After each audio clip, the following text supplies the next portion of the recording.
ఏం జరుగుతుంది ఇవాళ? నిన్న మొన్న మనం ఇవాళ ఉదయం కూడా చూసినాం. సింగిల్ విండో పాలక వర్గాలు రద్దు, ప్రభుత్వమే నామినేట్ చేసుకుంటుంది, మార్కెట్ కమిటీ చైర్మన్లలో ఇంకొన్న వేసినట్టు అనే మాట చూసినాం. మొన్న మొదటి రోజు నాడు సర్పంచ్ ఎన్నికలు అయిపోయినాయి, మనకే బాగా వచ్చింది, వెంటనే ఎంపీటీసీ జెడ్పీటీసీ ఎన్నికలు పెడుతున్నామని చెప్పి లీక్ ఇచ్చింది. తెల్లారి మర్నాడు కూర్చొని లెక్కలు వేసుకుంటే మొదటికే మోసం వచ్చింది. మన వాళ్ళు పోలీసులు అధికారులు అందరు కలిసిపోయినా పీకలేకపోయారు, గులాబీ సైన్యం ముందట నిలబడలేకపోయారు. ఇప్పుడు ఆ ఎన్నికలు పెడితే మన పని అవుతుందని చెప్పి పీక్కున్నారు, వెనుకకు పోయింది. ఎంపీటీసీ జెడ్పీటీసీలు పెట్టడానికి భయపడి వెనుక పోయిందన్నా ఇవాళ సింగిల్ విండోను రద్దు చేసి ఎన్నికలు పెట్టే దమ్ము లేక పాలక వర్గాల్ని మేమే అపాయింట్ చేసుకుంటామని చెప్పినా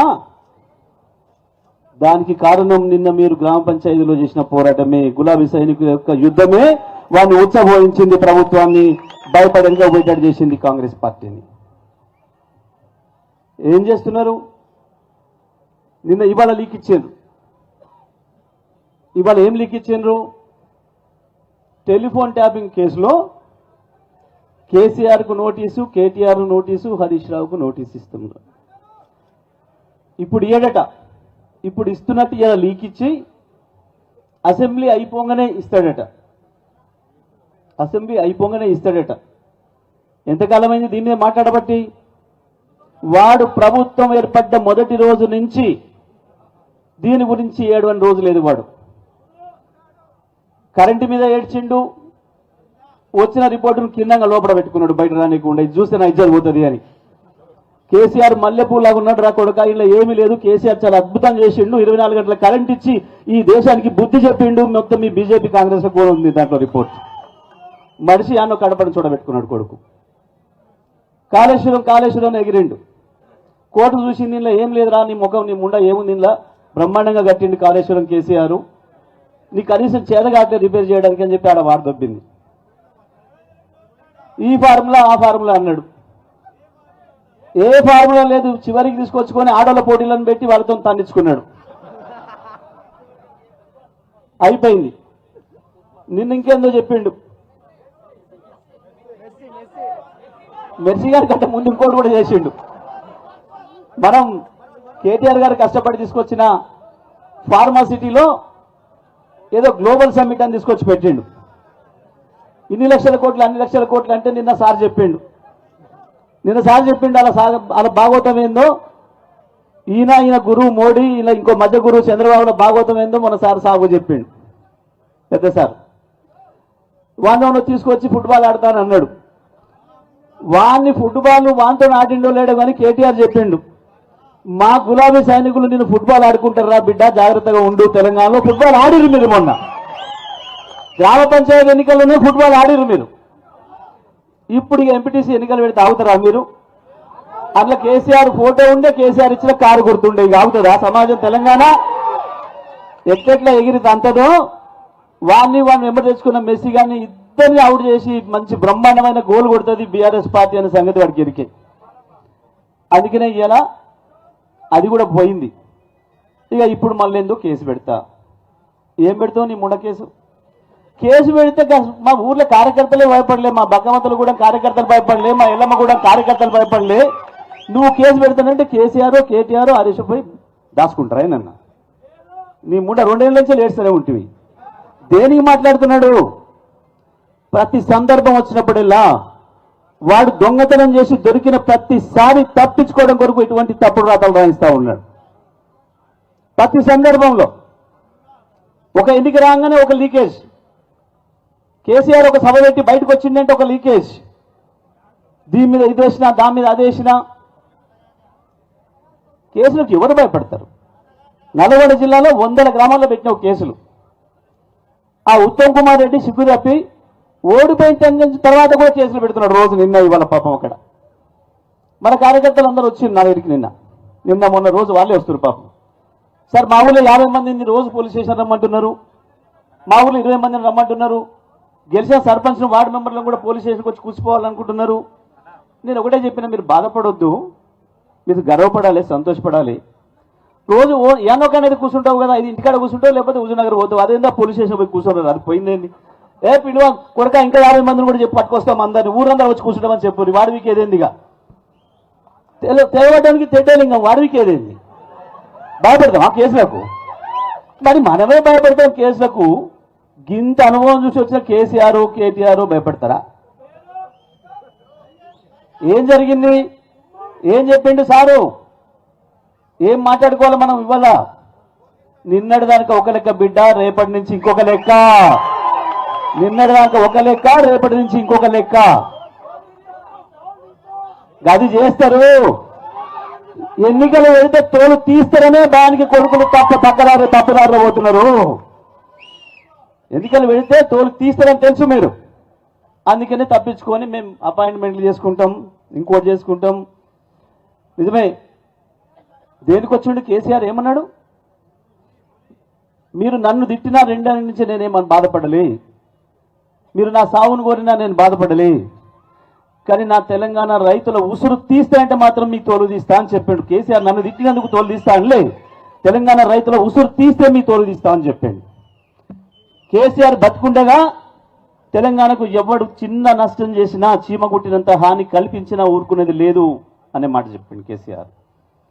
అవును, వస్తున్నాడు రేపు బ్రహ్మాండంగా నల్గొండ జిల్లా నుంచి యుద్ధం ప్రారంభం చేయబోతున్నాం. డిండి పూర్తి చేయాలి, పాలమూరు డిండి పూర్తి చేయాలి. దానికి కేసీఆర్ వస్తాడు.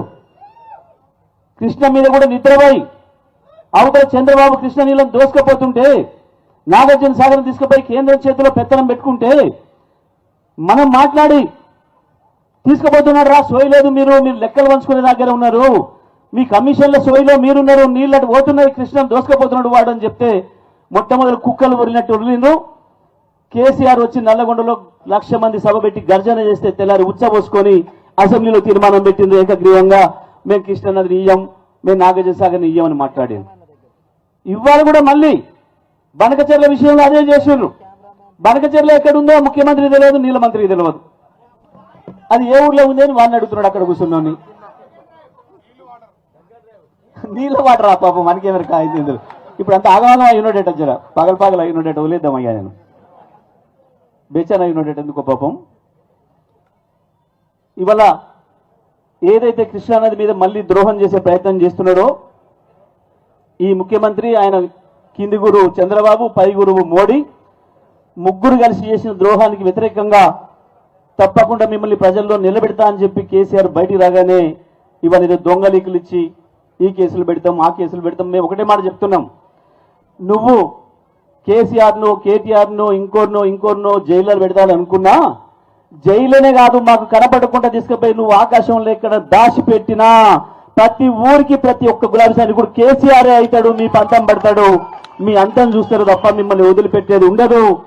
కేసులకు భయపడిపోయేటోళ్ళం కాదు, కేసులు అంటేనే ఇష్టం, ఎదుర్కొని వచ్చిన వాళ్ళం ప్రతి ఒక్కరం కూడా ఈ ఊకదంపుడు ఉపన్యాసాలు, తొండ బెదిరింపులతోని బీఆర్ఎస్ పార్టీ సైనికుల్ని భయపెట్టేయలేరనే విషయాన్ని రుజువు చేసి మొన్న గెలిచిన వాళ్ళకంటే ఓడిపోయిన వాళ్ళకే నేను అభినందనలు ఎక్కువ తెలియజేస్తా ఉన్నా. ఓడిపోయిన వాళ్ళు మళ్ళీ సిద్ధంగా ఉన్నారు, మళ్ళీ ఏం ఎన్నికలు వస్తాయి మళ్ళీ మేము దొరుకుదామని చెప్పి సిద్ధంగా ఉన్నందుకు ఓడిపోయిన వాళ్ళందరికీ కూడా 2 సార్లు అభినందనలు చెప్తూ, గెలిచిన మిత్రులందరికీ కూడా అభినందనలు చెప్తా ఉన్నా. మీకు ఇంకోటి కూడా ప్రలోభాలు మొదలైనాయి, మీకేదో ఇది ఇస్తాం అది ఇస్తాం, మీరు రండి అని చెప్పి పిలుస్తున్నారు. పిలిస్తే పోయిన వాళ్ళు ఆగమైపోతారు. మీరు ఎమ్మెల్యే సర్పంచులు పక్కన పెట్టి పోయిన ఎమ్మెల్యేల పని ఏమైంది? వాడు తిని ఎరిగినట్టు తీసి బయట వేసిండు. ఇవాళ వాడు ఏమంటున్నాడు? కాన్స్టిట్యుయెన్సీ ఏంటోడు కూడా సిగ్గు తప్పి నేను బీఆర్ఎస్లనే ఉన్నా. అరే నిన్ను వదిలేసిన పోయి నీకు విడాకులు ఇచ్చిన వెళ్ళిపోరా అంటే వచ్చి ఇంటి ముందర కూర్చోనట్టు నేను నీతోనే సంసారం చేస్తా, సిగ్గుండాలి కదా కొంచెమన్నా. తిని ఎరిగి పారేసినట్టు వాళ్ళని ఎమ్మెల్యేనే వారేసిండు. ఎవ్వడు ఒక్క రూపాయి తీసుకురాలి నియోజకవర్గానికి. పోయిన ప్రతి ఒక్కడు మా నియోజకవర్గ అభివృద్ధి కొరకు పోతున్నాను మాట్లాడి మీరు అందరూ చూసిండ్రు. ఒక్కడంటే ఒక్క రూపాయి నియోజకవర్గానికి తెచ్చినోడు లేడు. మరి గా ఎమ్మెల్యేలకే ఇవ్వలేదు నియోజకవర్గానికి, ఇక సర్పంచులకు ఇస్తాడు వాడు పీకి. అలా పోతే పోయిన వాళ్ళు ఆగమైపోడు తప్ప ఎటు కాకుండా అవుతారు తప్ప, ఇప్పుడు వాళ్ళు అయినట్టు ఆది కాకుండా మొగోడు కాకుండా ఏ పార్టీలో ఉన్నా నాకే తెలుస్తలేదని ఒకడు, నేను ఇంకా కేసీఆర్ దగ్గరనే సంసారం చేస్తా అని ఒకడు, ఇటువంటి మాటలు మాట్లాడుతున్నారు. ఆగమైపోయినారు వాళ్ళే, ఎవరు కూడా ఆగమయ్యే పని లేదు. 2 రోజులు ఆగుండ్రి. కాంగ్రెస్ నుంచే తండోపతండాలుగా ఇటువైపు వస్తారు తప్ప ఇటు నుంచి అడిపోయేది ప్రజలు ఎటు మళ్తే వాళ్ళు అటే మళ్తారు. ప్రజలు ఇవాళ కేసీఆర్ వైపే మళ్తున్నారు, కేసీఆర్ వైపే చూస్తున్నారు. కాబట్టి ప్రతి ఒక్కరు కేసీఆర్కే వస్తారు తప్ప మన వైపే వస్తారు తప్ప మీ గులాబీ జెండా అడిగి గుంజుకొని కండవ మెదలేసుకొని వస్తారు వాళ్ళే తప్ప మనకు ఆ కర్మకర లేదు. తప్పకుండా ఈ 2 ఏళ్ళు ఎట్లా ఓపికగా పనిచేయాలనో తొందరలోనే గెలిచిన సర్పంచులను అందరూ కూడా పిలిచి వర్క్షాప్ పెడదామని చెప్పి మన వర్కింగ్ ప్రెసిడెంట్ కేటీఆర్ గారు చెప్పి ఇప్పటికే కేసీఆర్ గారితో మాట్లాడి ఒక తేదీ తీసుకొని వాళ్ళందరూ కూడా ఎట్లా పనిచేయాలి, ఎట్లా తట్టుకొని ఉండాలి, అధికారులతో ఎట్లా జాగ్రత్తగా ఉండాలి అనే విషయాలను కూడా మనం పార్టీగానే ట్రైనింగ్ ఇస్తాం. అందరూ కూడా ధైర్యంగా నిలబడి ఉండండి. ఓడిపోయిన వాళ్ళని స్ఫూర్తిగా తీసుకొని మీరు కూడా పనిచేయండి. ఓడిపోయిన వాళ్ళు గెలిచిన వాళ్ళు అందరూ కూడా ఇదే స్ఫూర్తితో ముందుకు పోయి రేపు కేసీఆర్ ప్రకటించిన యుద్ధం ఏదైతుందో పాలమూరు డిండి ప్రాజెక్టు పూర్తి చేయడం కొరకు కేంద్రం రాష్ట్రం కలిసి చేస్తున్న మోసాన్ని ఎండగట్టడానికి చేయబోయే పోరాటంలో ప్రతి ఒక్కరం కూడా భాగస్వాములు అవుదామని చెప్పి తెలియజేస్తూ సెలవు. జై తెలంగాణ, జై కేసీఆర్. ఇప్పుడు